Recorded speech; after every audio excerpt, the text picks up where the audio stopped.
नमस्कार दोस्तों। आज के समय इंडिया फ्रंट फुट पे खेल रहा है। American hegemony, tariffs, warnings, sanctions सबको डिफाई करते हुए रसिया के साथ कंटिन्यू ट्रेड कर रहा है। जब से डोनाल्ड ट्रंप अमेरिका के प्रेसिडेंट बने हैं, अमेरिका का दूसरे अन्य देशों के साथ टैरिफ वार शुरू हो गया है, क्योंकि ट्रंप ने विश्व के ऑलमोस्ट सभी देशों को थ्रेटन किया है। ब्रिक्स नेशंस पे तो 500% टैरिफ्स इंपोज किए जाएंगे, ऐसी वार्निंग्स दी थी। और इन सब के अलावा भी जो भी देश रसिया के साथ ट्रेड करेगा, बिजनेस करेगा, उस पर भी टैरिफ्स इंपोज किए जाएंगे, specially in the energy sector. और इंडिया को तो कैटेगोरिकली टारगेट किया गया था, क्योंकि आपको बता दूं, इंडिया रसिया का ट्रेड एनर्जी सेक्टर में 96% सर्ज हुआ है over the last 5 years, according to CAGR report. इसीलिए अमेरिकन टैरिफ से बचने के लिए EU and other American allies America के साथ किसी कंस्ट्रक्टिव ट्रेड डील में आने के लिए प्रयासरत हैं। वहीं दूसरी तरफ भारत भी ये प्रयास कर रहा है कि अमेरिका के साथ कोई ट्रेड डील हो जाए, but for the time being कोई भी कंस्ट्रक्टिव या पॉजिटिव ट्रेड डील सामने नहीं आई है। इंडिया अमेरिकन शर्तों पर राजी नहीं हुआ है। इसीलिए आज सुबह फिर से ट्रंप ने इंडिया को वार्न किया है कि यदि कि कोई भी कंस्ट्रक्टिव ट्रेड डील रीच नहीं हुई तो 20 से लेकर 25% टैरिफ्स इंडिया पे इम्पोज किए जाएंगे। Donald Trump warns India of 25% tariffs if trade deal not reached. और यहाँ पे आप देख पाओगे दुनिया भर का मीडिया एक्सटेंसिवली इस न्यूज को भी कवर कर रहा है। लेकिन आपको बताऊं, इंडिया एंड रशिया का जो ट्रेड चल रहा है मुख्य रूप से एनर्जी सेक्टर में, वो कंटिन्यू सर्ज कर रहा है। और इंडिया भी धीरे धीरे अपने डेट को, पेमेंट को पे कर रहा है टू रसिया। और ये पेमेंट या तो हम रुपी में कर रहे हैं या फिर रसिया को अन्य सामान भेज के। दिसंबर 2024 में एक एक्सप्लोसिव शिप रसिया के तट पे पहुंचा था, जो कि इंडिया से रवाना हुआ था, और इसमें 1.4 मिलियन US डॉलर के वर्थ का एक्सप्लोसिव मटेरियल था, ऐसा बताया गया है। र्यूटर्स ने ये न्यूज सबसे पहले पब्लिश की, सबसे पहले इस न्यूज को कवर किया। Indian firms shift explosive to Russia despite US warnings. लगातार यूएस की तरफ से, ट्रंप की तरफ से वार्निंग्स आती रही हैं कि यदि आपने रसिया के साथ ट्रेड किया, बिजनेस किया, तो टैरिफ्स इंपोज किए जाएंगे, सैंक्शंस की कैटेगरी में आप आ सकते हो। बावजूद इसके इंडिया रसिया को जो है एक्सप्लोसिव भेज रहा है। और यहाँ पे आपको बताऊं, कुछ इंडियन मीडिया आउटलेट्स का ये कहना है कि ये देखिए जो एक्सप्लोसिव हमने भेजा है ये नॉन मिलिट्री पर्पज के लिए गया है, नॉन मिलिट्री एप्लीकेशंस में इसका इस्तेमाल किया जाने वाला है।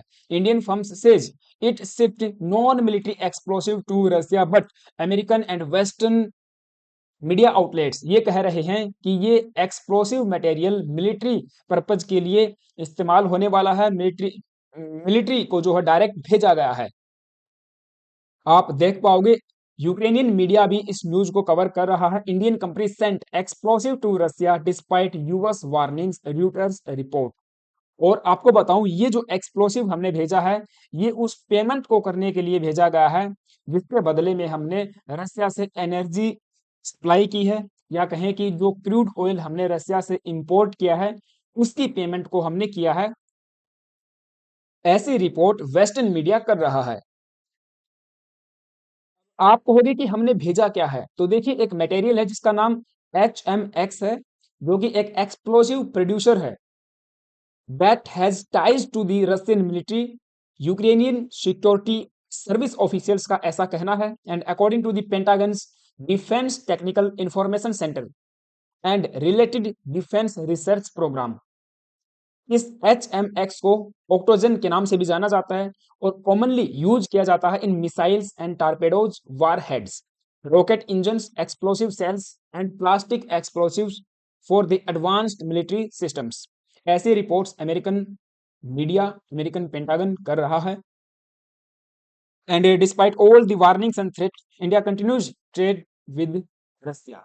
क्योंकि अभी रिसेंट हमने देखा था कि एक अमेरिकन सीनेटर ने इंडिया को वार्न किया था कि हम आपकी इकोनॉमी को कर्स कर देंगे, we will curse your economy, यदि आपने रसिया के साथ ट्रेड किया, बिजनेस किया, ऑयल को इंपोर्ट किया। इनका नाम है लिंडसे ग्रैम, जो कि एक यूएस सीनेटर हैं, और इन्होंने कहा था कि India, Russia, China and Brazil ये सब इसी कैटेगरी में आते हैं। मुख्य तौर पे इंडिया, चाइना और ब्राजील के ऊपर हार्श टैरिफ्स को इम्पोज किया जाएगा। इसके लिए इन्होंने एक बिल भी जो है पेश किया था, और उस पे काफी सारे सीनेटर्स ने साइन किए थे। उन्होंने कहा था कि हम आपकी इकोनॉमी को बिल्कुल बर्बाद कर देंगे, कर्स कर देंगे। Trump is going to impose tariffs on people that buy Russian oil, China, India, Russia, Brazil. तो ऐसे इन्होंने कैटेगोरिकली नेशंस के जो है नाम लिए थे। और आपको बताऊं, ट्रम्प जैसा आप सबको पता है कई बार वार्निंग दे चुके हैं इंडिया को, रसिया को भी, चाइना को भी। जी हाँ, तो इंडिया इन सब वार्निंग्स को रिजेक्ट कर रहा है। अभी रिसेंटली हमने ये भी देखा कि जो नाटो के चीफ है, इन्होंने भी वार्निंग दी थी इंडिया को। NATO chief warns India, Brazil, China over Russia trade ties. लेकिन इंडिया कंटिन्यू इग्नोर करता गया यूएस वार्निंग्स को। हमने रसिया से क्रूड ऑयल भी परचेज किया, एंड रसिया को भी कुछ ना कुछ मटेरियल हम लोग सप्लाई करते रहे हैं। अभी रिसेंट जैसे HMX एक्सप्लोसिव जो मटेरियल है, उसकी न्यूज सामने आई है। हालांकि जैसा मैंने आपको बताया, ये दिसंबर 2024 में हमने भेजा था, बट खबर अब सामने आ रही है। और यहाँ पे वेस्ट की जो हिपोक्रेसी है वो सामने तब आती है जब जो भी पेट्रोलियम प्रोडक्ट हम रशियन क्रूड ऑयल से बना रहे हैं, वो ईयू को सप्लाई कर रहे थे मास स्केल पे, और ईयू उनको खरीद रहा था, बाई कर रहा था US डॉलर में, और उनका इस्तेमाल भी कर रहा था। लेकिन वो तो अब सामने आई है न्यूज, ये भी जुलाई महीने की है। ईयू ने सैंक्शन किया है रशियन ऑयल को, और ये कहा है कि जो भी देश रसिया से क्रूड ऑयल परचेज करके उसका पेट्रोलियम प्रोडक्ट बनाएगा, ईयू उसको नहीं खरीदने वाला है। अब इसकी कीमत मैं आपको बताता हूँ, 14.3 बिलियन US डॉलर वर्थ के प्रोडक्ट से जो इंडिया यूरोपियन यूनियन को एक्सपोर्ट करता था, एंड रसिया से क्रूड ऑयल परचेज करके हम इन पेट्रोलियम प्रोडक्ट्स को बनाते थे। हालांकि कुछ थोड़ा बहुत ऑयल बाहर से भी हमारा आ रहा था, इसमें अमेरिका भी शामिल है, ईरान भी शामिल है, वेनेजुला भी शामिल है, क्योंकि वो पहले हम उसको परचेज करके बैठे हुए हैं। 18 जुलाई को ईयू ने इंप्लीमेंट किया है अपने 18th सैंक्शंस पैकेज को अगेंस्ट रसिया, जो प्रोहिबिट करेगा imports of refined products, means जो पेट्रोलियम प्रोडक्ट्स है उनको प्रोहिबिट करने वाला है, जो ड्राइव हुए हैं from the Russian crude oil from third countries. इसका मतलब ये भी हो सकता है कि खुद खरीदेंगे, लेकिन थर्ड कंट्री से नहीं खरीदने वाले। चलो, यहाँ पे Canada, Norway, US, UK, Switzerland, इनको एग्जेम्प्ट किया है ईयू ने। लेकिन इंडिया को, चाइना को एंड एशियन नेशंस को इस कैटेगरी में इन्होंने रख दिया है। तो ये जरूर होगा कि आने वाले समय में हमको 14.3 बिलियन US डॉलर का नुकसान झेलना पड़े, और लंबे समय में ये जो है इम्पैक्ट देखा जाएगा।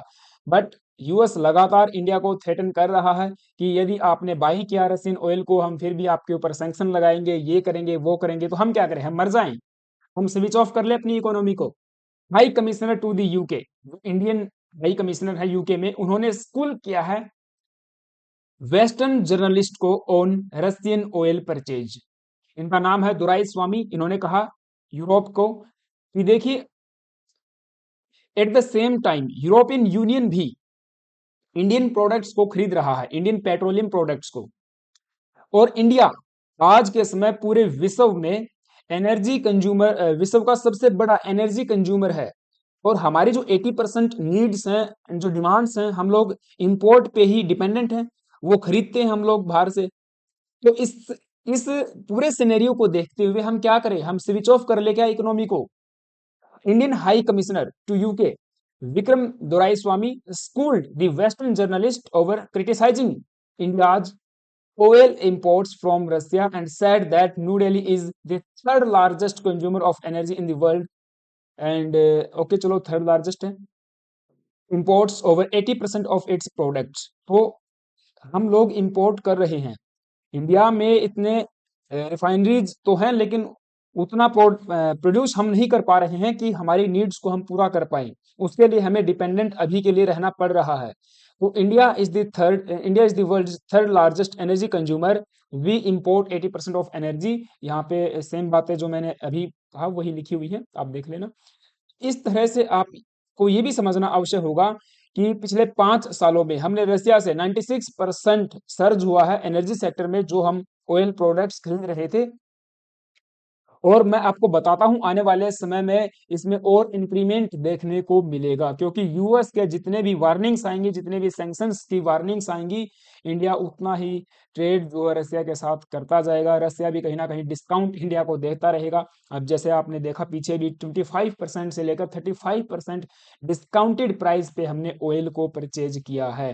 तो ऐसे में रसिया कहीं ना कहीं चाहेगा कि एक एटलीस्ट एक एक बायर तो हमारा ऐसा हो जो डिस्काउंट प्राइस पे भी खरीदता रहे। बट यहाँ पे सेम टाइम ये न्यूज भी सामने आई है कि रसिया ने अ, अमेरिका ने या कहें कि ट्रंप ने रसिया को फिर से वार्न किया है कि आपके ऊपर नए सैंक्शंस लगाए जाएंगे अगर 10 दिन में आपने कोई प्रोग्रेस यहाँ पे मेड नहीं की ऑन द यूक्रेन वार। अब देखिए ये ऐसा नहीं होने वाला है। आप एक वार्निंग दोगे, 10 दिन में युद्ध को रोक दो वरना सैंक्शंस लगा दिए जाएंगे, ये कर दिया जाएगा।